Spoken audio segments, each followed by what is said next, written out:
Yes. Wow.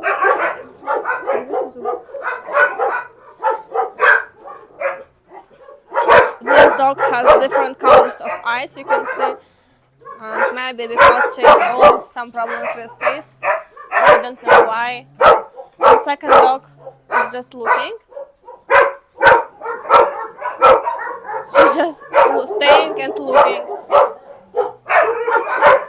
You can see these dogs are fried.